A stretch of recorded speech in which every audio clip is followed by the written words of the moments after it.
Քրիստոս հայրավ իմերելոց, օրհնյալ է հարությունն Քրիստոսի, ձեզ եւ մեզ մեծ ավետիս։ Բարի երեկո, սիրելի հեռուստադիտողներ, ցայք հեռուստաընկերության ուղիղ եթերում Եղիցի լույս հոգևոր ուսուցողական հաղորդաշարն է։ Այն ինչպես միշտ եթեր է հեռարձակվում Շիրակի թեմի առաջնորդ, գերաշնորհ Տեր Միքայել եպիսկոպոս Աջապայանի հովանավորությամբ եւ անմիջական մասնակցությամբ։ Եվ ինչպես միշտ ստուդիայում գործում է ուղիղ հեռախոսակապ, որոնց միջոցով կարող եք դուք ձեզ հուզող հարցերը հղել Սրբազան հորը եւ պատասխանը լսել նրանից։ Մեր հեռախոսահամարներն են 222 47 եւ 305 43։ Աստված օգնական Սրբազանայր։ Սրբազանայր այսօր հայ առաքելական եկեղեցու տոնացույցի համաձայն մեր Տիրոջ Հիսուս Քրիստոսի հրաշափառ հարության տոնը նշեցինք եւ այդ ուրախ առիթով հայաստանյաց բոլոր եկեղեցիներում մատուցվեցին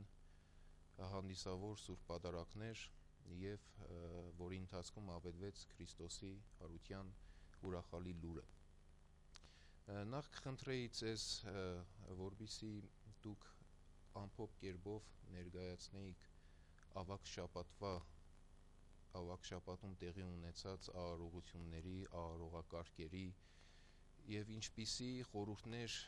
ուներ ավակ շաբաթը իր մեջ եւ ինչպես անցկացրեցինք մենք այս մեծ պահոց շրջանը։ Նախ եւ առաջ մեր սիրելի ժողովրդին կուզենամ ողջունել եւ շնորհավորել իրենց սուրբ զատիկը,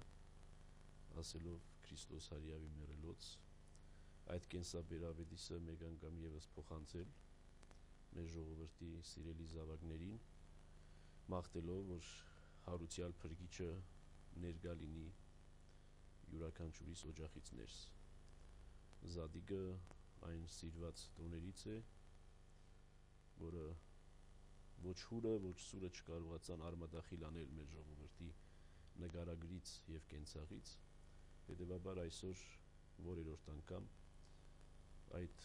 ուրախությունը ունենք կիսելու, հավատքով աշխելու մեկս մյուսի հետ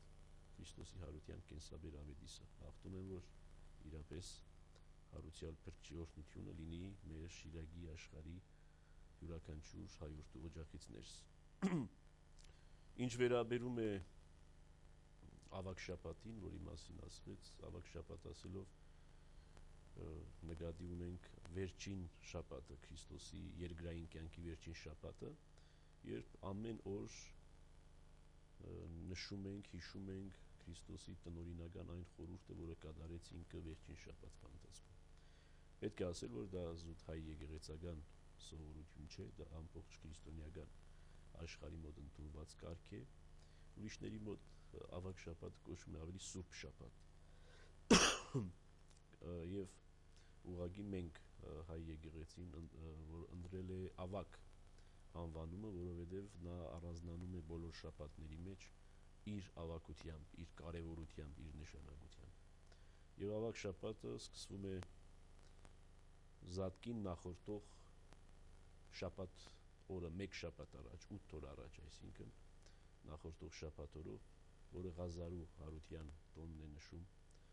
մեր եկեղեցին, երբ որ նախամուտ կներ իր հարության, որը տեղի պիտի ունենար մեկ շաբաթ հետո, որից հետո Ծաղկազարդն է գալիս, որը Քրիստոսի հրաշափառ մուտքն է Երուսաղեմ, հաղթական մուտքն է Երուսաղեմ, եւ դարձյալ Ծաղկազարդը սիրված տոներից է մեր ժողովրդի, ընդունված, ընդունելի տոներից է, եւ մենք այդ տոնը մեծ խանդավառությամբ նշում ենք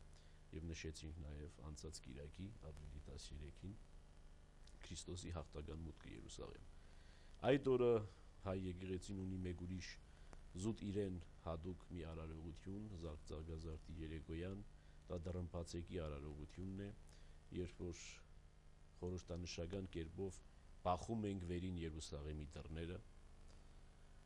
եկեղեցու գավիթում հավաքված եկեղեցու վարակույրը փակվում է եւ վարակույրի առջեւ ծնկաչոք աղաչում ենք Տիրոջը, որբեսի բացի երկնքի արքայության դռները, որբեսի մենք կարողանանք մտնել վերին Երուսաղեմ երկնքի արքայություն, ուր ինչպես մեր աղոթներում է ասվում, ոչ միայն արտարներն են մտնում, այլ նաև մեղավորները ապաշխարությամբ։ Այդ դռնպացեկի արարողությունը իրապես զուտ հայկական եկեղեցական ավանդություն է, սկանչելի արարողություն է, շատ սիրված ժողովրդի կողմից, ընդունված, հարգված եւ մեծ խանդավառությամբ ժողովուրդը մասնակցում է։ Դրան հաջորդում է ավագ երկուշաբթի, երեքշաբթի, չորեքշաբթի, երբ որ Քրիստոս արդեն պատրաստվում է իր վերջին տնօրինական խորհուրդներին, իր մատնությանը, չարչարանքին, խաչելությանը, այդ օրերը հիշատակվում են այն օձումը, որ Հիսուսը ստացավ կնոջից, երբ որ իր ոտքերը եւ գլուխը օձվեցին, հիշվում է 10 կույսերի առագը, որ պատմեց Քրիստոս երկնքի արքայության վերաբերյալ 5 հիմար եւ 5 իմաստուն կույսերի մասին, երբ 5 իմաստուն կույսեր ունեին ճրակ եւ կարողացան դիմավորել Փեսային, իսկ 5 հիմար կույսերը չէին վերցրել իրենց հետ պատշաճ քանակությամբ ձետ եւ չկարողացան ընդառաջ ելնել Փեսային։ Սա երկնքի արքայության խորհուրդն է պարունակում, որ միշտ պետք է պատրաստ գտնվել երկնքի արքայությանը, եւ ավագ չորեքշաբթի օրը արդեն մոտենում ենք Քրիստոսի հիմնական տնօրինական խորհուրդներին, չորեքշաբթի օրը հիշում ենք այն, որ Հուդան իր աշակերտներից մեկը պատրաստակամություն հայտնեց մատնելու իր վարդապետին։ Չորեքշաբթի օրը գնաց այնտեղ հրյամեծերի մոտ եւ ասաց, որ ինքը պատրաստ է մատնելու իր վարդապետին եւ 30 արձատ դրա դիմաց խոստացվեց իրեն, եւ որին հաջորդում է արդեն ավագ հինգշաբթին։ Մինչ Սրբազան հայր ավագ հինգշաբթիին անդրադառնալը,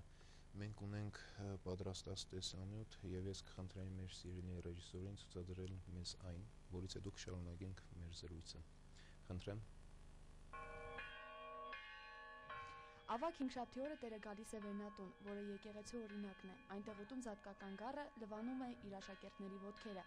որի հիշատակն է նշում եկեղեցում կատարվող ոտնլվա արարողությամբ, որի վերջում հավատացյալներին օրհնված յուղ է բաժանվում հիվանդությունների պարագային գործածության համար, իր աստվածային գլուխը գետին խոնարելով, աղոթում հորը եւ ապա ձերբակալվում։ Տերը նախ լվաց աշակերտների ոտքերը, ապա տվեց իր մարմինն ու արյունը, կամենալով նախ սրբել նրանց ադամական մեղքից եւ հետո տալ սուրբ խորհուրդը, որ սիրեցեք միմյանց, ինչպես ես ձեզ սիրեցի, դուք էլ միմյանց սիրեցեք։ Եթե դուք միմյանց սիրեք, դրանով բոլորը պիտի իմանան, որ դուք իմ աշակերտներն եք։ Ավագ հինգշաբթի օրը, երբ Տերը Վերնատանը նստեց իր աշակերտների հետ, խորհրդանշում է Քրիստոսի իր փառքի աթոռին նստելն իր 12 աշակերտների հետ։ Ավագ հինգշաբթի երեկոյան եկեղեցիներում կատարվում է նաև խավարման արարողությունը, որն արդեն վերաբերվում է ավագ ուրբաթի խորհրդին, Տիրոջ ձերբակալությանը, չարչարանքներին, խաչելությանն ու մահվանը, եւ խավարում է կոչվում այն պատճառով, որ Հիսուսի խաչելության ժամանակ արևը կեսօրին խավարեց մինչև ժամը 3-ը, երբ Հիսուսը հոգին ավանդեց։ Ավագ ուրբաթը խորհրդանշում է արարչության 6-րդ օրը, երբ Աստված հողից արարեց Ադամին իր պատկերով ու նմանությամբ, իսկ հետո նրա կողից ստեղծեց Եվային եւ նրանց դրեց դրախտում։ Ուրբաթ օրը Ադամն ու Եվան կերան արգելված պտուղը, մերկացան փառքից, եւ Տերն անեծքով պատժելով մարդուն արտաքսեց դրախտից։ 6-րդ ժամանակաշրջանում Աստված Սուրբ Կույսի անարատ արգանդում դարձավ կատարյալ մարդ, ոգով, մտքով ու մարմնով, որպեսզի կատարի տնօրինական գործերը։ Ավագ ուրբաթ օրը, ինչպես արդեն նշվեց, Տերը Հուդայի մատնությամբ ձերբակալվեց, ծեծի ու ծաղրի ենթարկվեց եւ ապա իր վրա վերցնելով Ադամի անեծն ու դատապարտությունը, խաչի վրա մեռնելով բացեց իր կողը եւ կողից բղած ջերով լված մարդու մեղքերը, իսկ բխած արյամբ մեզ գնեց չարի ծառայությունից։ Եվ ինչպես Ադամի կողից ստեղծվեց նրա կինը, Եվան այդպես էլ Տիրոջ կողից եղավ նրա հարսը, եկեղեցին։ Այդ օրը թեպետ ուրախություն է հոգիների համար, քանի որ Քրիստոսի չարչարանքներով մեր հոգիներն ազատվեցին դժոխքից, սակայն մարմնապես սուգ է ու տրտմություն։ Ավագ շաբաթ։ Այսօրը պատկերն ու օրինակն է արարչության 7-րդ օրվա, երբ Աստված հանգստացավ իր բոլոր գործերից։ Աստված 6 օրում արարեց ժամանակավոր ու ապականության ենթակա աշխարհը, իսկ 7-րդ օրը սրբերի հանգիստը։ Անցած օրերն Աստված պատվեց արարչությամբ, իսկ այս օրը օրհնությամբ ու սրբությամբ։ 6-րդ ժամանակաշրջանում Փրկիչը եկավ կամավորապես չարչարվելու։ Այս մեծախորհուրդ շաբաթ օրը հիշատակվում են Տիրոջ թաղումը եւ հանգիստը գերեզմանում։ Այսօրը Հիսուսը մարդկանց հոգիների չարչարանքների տունը, դժոխքը ավերեց եւ բացեց հանգստյան տունը, դրախտը։ Իսկ 7-րդ ժամանակաշրջանին հասնելու պես Տերը կրկին պիտի գա եւ արդարներին շնորհի աշխարհի սկզբից նրանց համար պատրաստված արքայությունը, հավիտենական հանգիստը։ Թեև Տիրոջ թաղման հիշատակի օրը ավագ շաբաթն է, սակայն թաղման գլխավոր արարողակարգը կատարվում է ավագ ուրբաթ երեկոյան։ Իսկ ավագ շաբաթ օրվա երեկոյան կատարվում է Սուրբ Զատկի ճրագալույցի արարողությունը, այսպիսով եզրափակելով Տիրոջ չարչարանքների շաբաթը եւ ավետելով նրա հարությունը մեռելներից։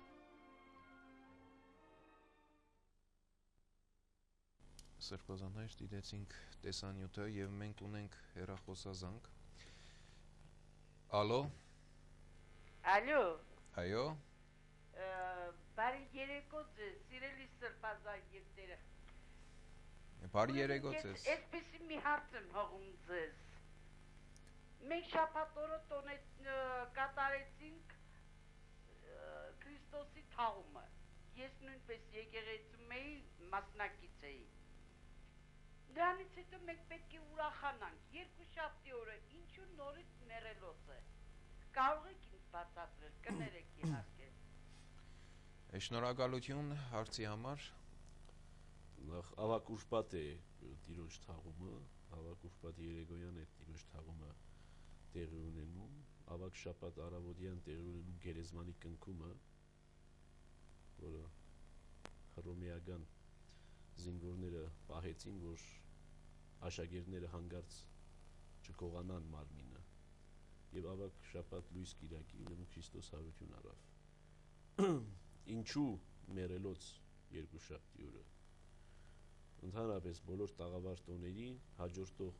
երկուշաբթին, հաջորդող օրը մեռելոց հիշադակության օր է, բայց դա չի նշանակում, որ սուգի օր է։ Մենք Քրիստոսի հարության հավատացողներս մահից չենք վախենում եւ մահից չենք սարսափում եւ ննջեցյալների մոտ գնում ենք ոչ թե սգալու, ողբալու, այլ տանում ենք այդ Քրիստոսի հարության ավետիսը։ Այդ հարության ավետիսին հավատալով մեր ննջեցյալները մահացան, ննջեցին։ Եվ մենք էլ կիսում ենք նրանց հետ այդ Քրիստոսի հարության ավետիսը։ Հետևաբար երկուշաբթի օրը գերեզմանոց գնալը սուգ չէ։ Մեր ժողովրդի մտքի մեջ թող չլինի այնպես, որ եթե մեռելոց է, դա նշանակում է սուգ, տրտմություն, լաց, կոց, ոչ։ Քրիստոնյան չի լալիս ընդհանրապես, չի կոծում որևէ մի ննջեցյալի մահը, որովհետև այդ մահը, եթե քրիստոնյա էր մահացողը, իր վրա իշխանություն չունի։ Հետևաբար մեռելոց չի կարելի նկատել որպես սգո օր, այլ 40 օր Քրիստոսի հարության ավետիսի մեջ ենք, 40 օր մենք ուրախանում ենք Քրիստոսի հարությամբ, այսօր ցնծացինք մենք ողջերս, վաղը այդ ավետիսը տանում ենք կիսելու համար մեր ննջեցյալների հետ, ուրախանալու համար մեր ննջեցյալների հետ, որոնք չմեռան, կամ եթե մեռան, ըստ ավետարանի խոստման, բայց կենդանի են,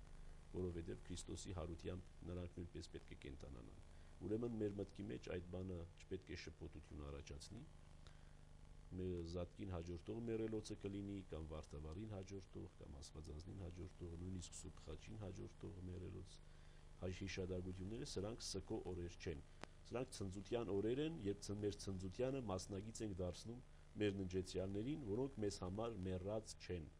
այլ կենդանի են։ Սրբազաներ, քանի որ խոսք գնաց մեռելոցի հետ կապված, ես մի հարց ունեմ այսպիսի։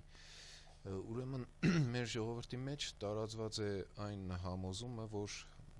կապված Զատիկի տոնի հետ հին եւ նոր ննջեցյալների տարբերություն են դնում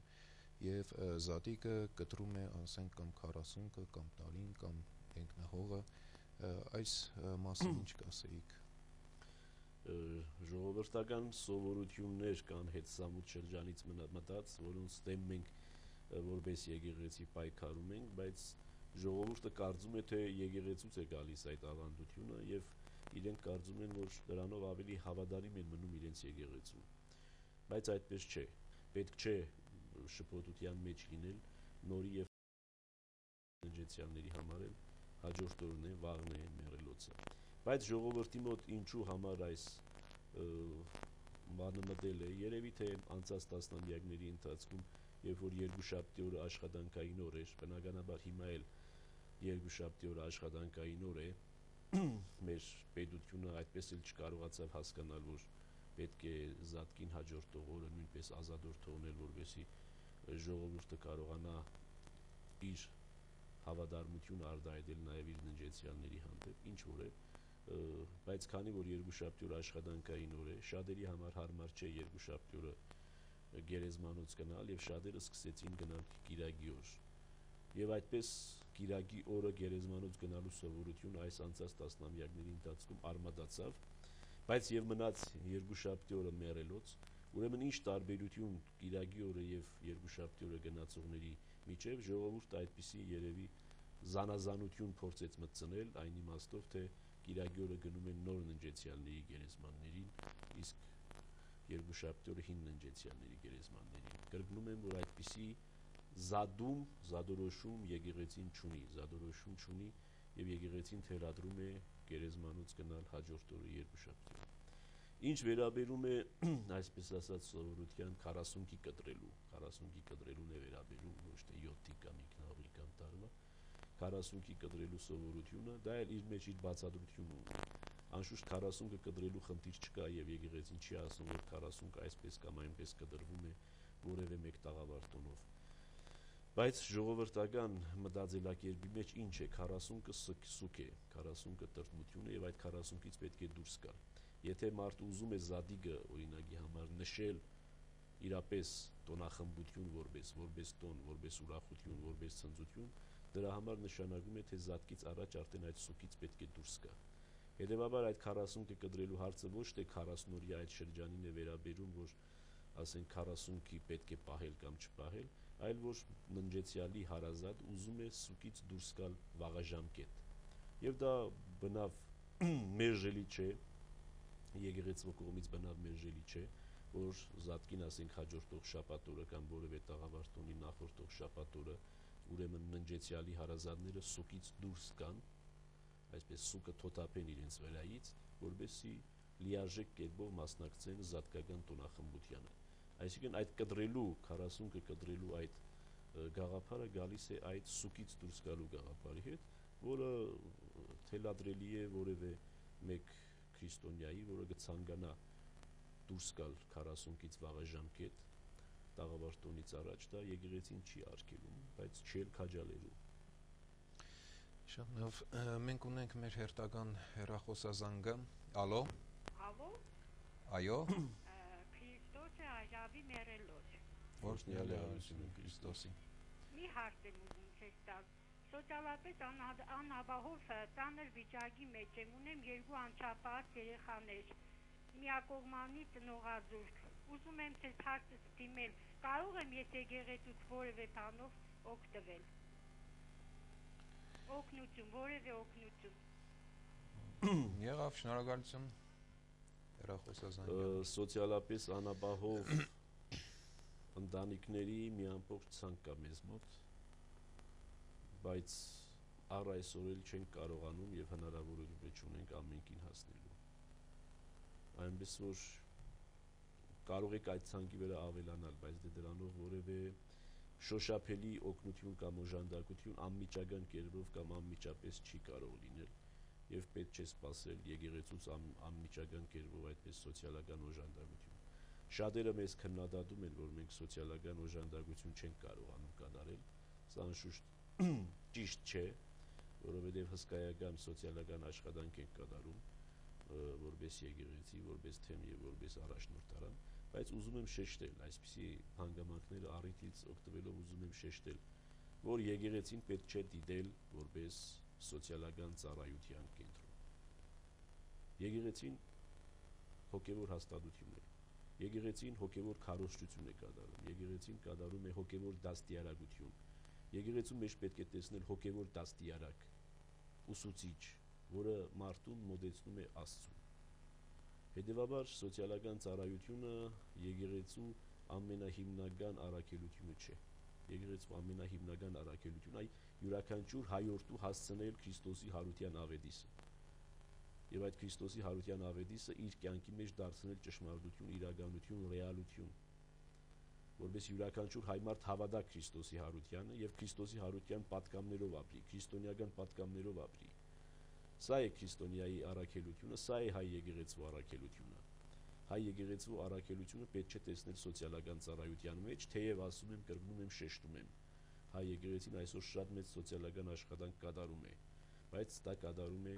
շատ խաղաղ, առանց շեփորահարելու, որովհետև շեփորահարման դեպքում այնպիսի մի իրավիճակի մեջ ենք հայտնվում, որ Աստված հեռու տանի։ Այսինքն պարզվում է հանկարծ, որ այս քաղաքում բոլորը կարիքավորներ են։ Այդպես չէ,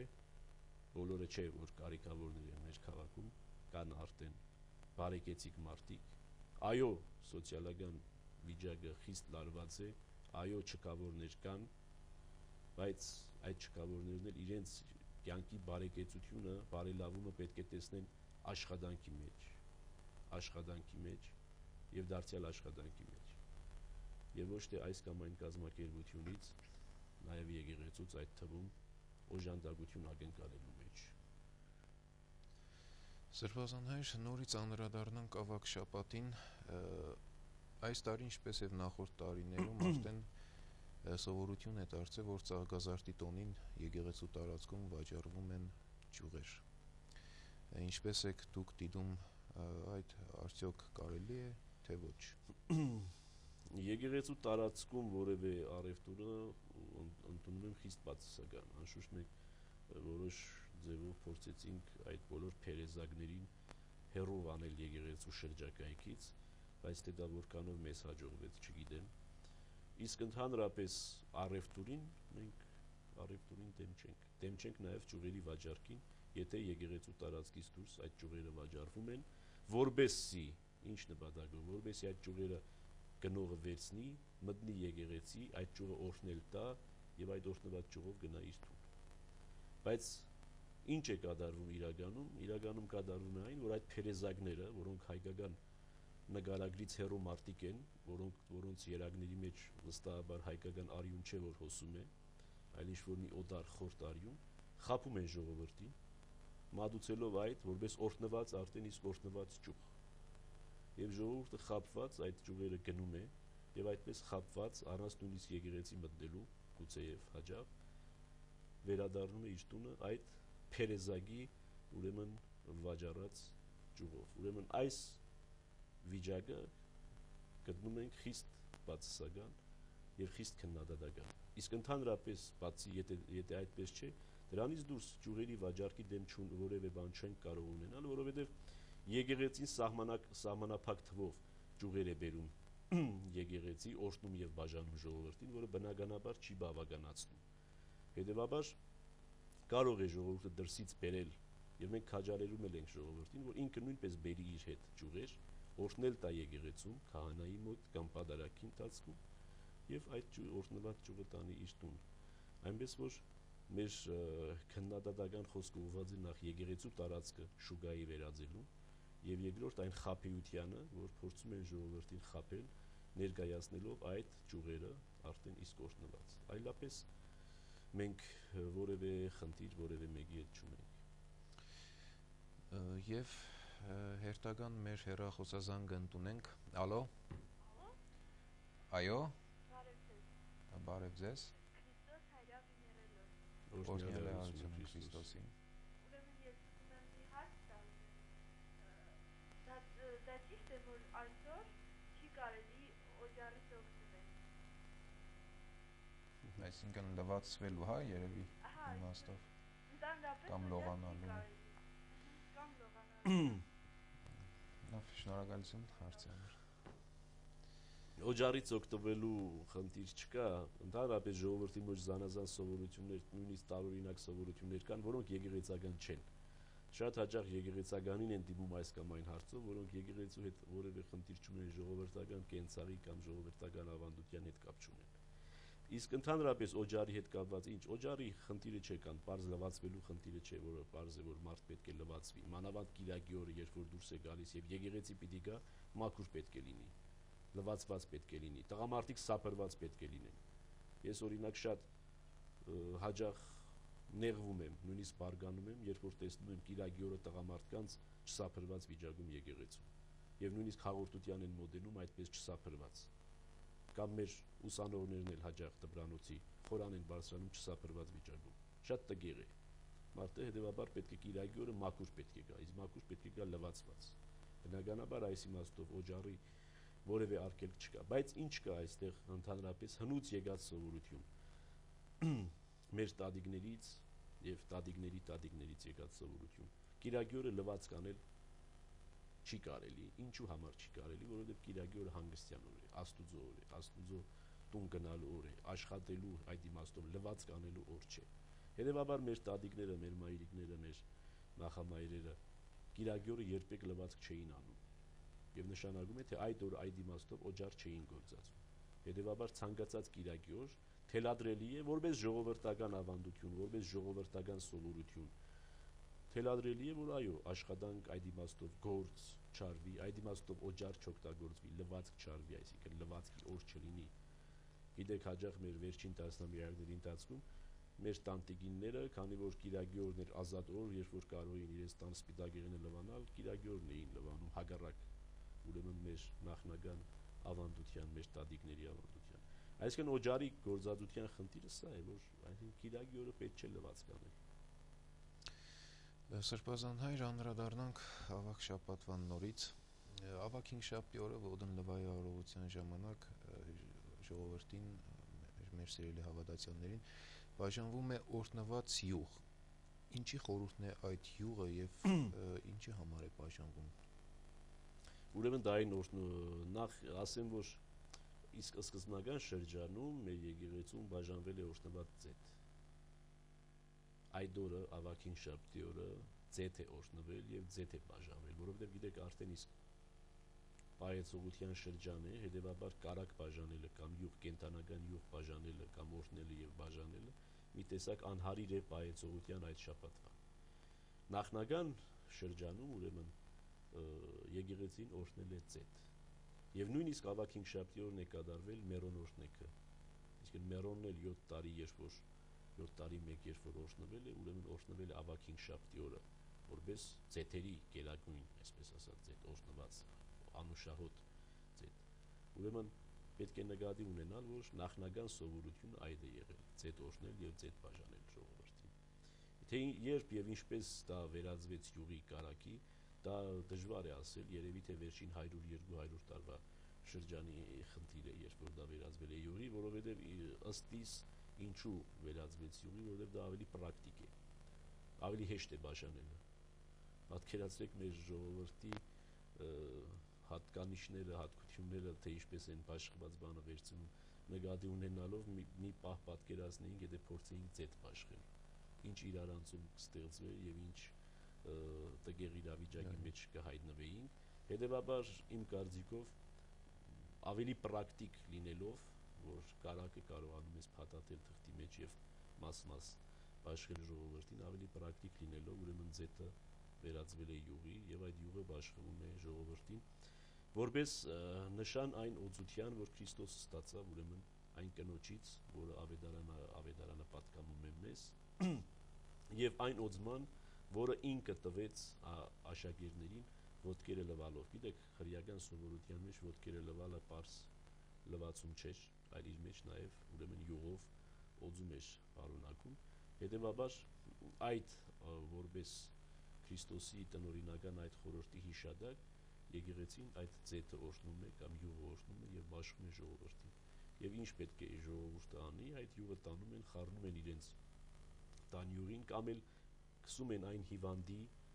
վրա, որը ասենք հիվանդ է, որը բուժման կարոտ է։ Պետք է ասել նաեւ, որ այս ավագ հինգշաբթի օրն էր օրհնվում նաեւ այն ձեթը, որը եկեղեցում օգտագործվում էր հիվանդների բժշկության համար, հիվանդներին ուրեմն վերջին օծման կամ հիվանդներին բժշկելու պարագային քահանայի կողմից էր օգտագործվում, այնպես որ ձեթի կամ յուղի կիրառությունը շատ բազմազան է։ Կարելի է օգտագործել հիվանդների համար, կարելի է նաեւ խառնել տան յուղին որպես այսպես առատության, օրհնության նշան, շնորհ, բայց հիմնական այն իրականությունը այն է, որ դա ձեթի օրհնության հետ է կապված եւ այն օծության, որ ստացավ Հիսուս եւ այն օծության, որ ինքը փոխանցեց իր աշակերտներին ոտնալվայի միջոցով։ Շնորհակալություն Սրբազան հայր, մեր հերթական հեռախոսազանգ ընդունենք։ Ալո։ Ալո։ Այո, մենք ձեզ լսում ենք։ Քրիստոս հարյավի մերելոտ։ Օրհնյալություն Քրիստոսի։ Սրբազան, խնդրում եմ պատասխանեք։ Ինչի համար ես ուզում եմ իմանալ, որ մեր առաքելական եկեղեցին Սուրբ Զադիկը տոնում է, ասենք այսօր, իսկ ասենք ռուսները կամ հույները մեկ շաբաթ հետո են տոնում։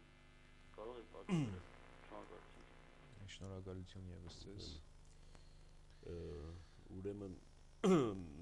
արդեն Սուրբ Ծնունդի առիթով մի անգամ այս մասին ասել ենք, ավելորդ չեմ համարում կրկնելը։ Մեր եկեղեցին նշում է Սուրբ Զատիկը, ինչպես բոլոր տոները, մենք ապրում ենք ըստ նոր տոմարի համաձայն։ Ուղղափառ եկեղեցին, վրաց եկեղեցին, ռուս եկեղեցին, հույն եկեղեցին ապրում են հին տոմարի համաձայն, ըստ Հուլյան տոմարի։ Մենք ապրում ենք ըստ Գրիգորյան տոմարի։ Հետևաբար այս տոմարների տարբերությունն է, որ տալիս է այս զանազանությունը։ Մենք նոր տոմարով տոնում ենք ապրիլի 20-ին, եւ այս տարի ուրեմն ուղղափառները հին տոմարով տոնելու պատճառով կտոնեն մեկ շաբաթ հետո։ Պետք է ասել, որ դա միշտ չէ, որ մեկ շաբաթ է։ Երբեմն լինում է մեկ ամիս, երբեմն համընկնում է նույն օրը, այսինքն նայած տոմարների ուրեմն այդ համեմատական հարաբերության, որովհետև երբեմն այդ իմաստով տոմարները հին եւ նոր տոմարները համընկնում են, երբեմն իրենց տարբերությունը շատ ավելի մեծանում է։ Այ օրինակ, եթե Զադիկը նոր տոմարով ընկնում է մարտի մեջ,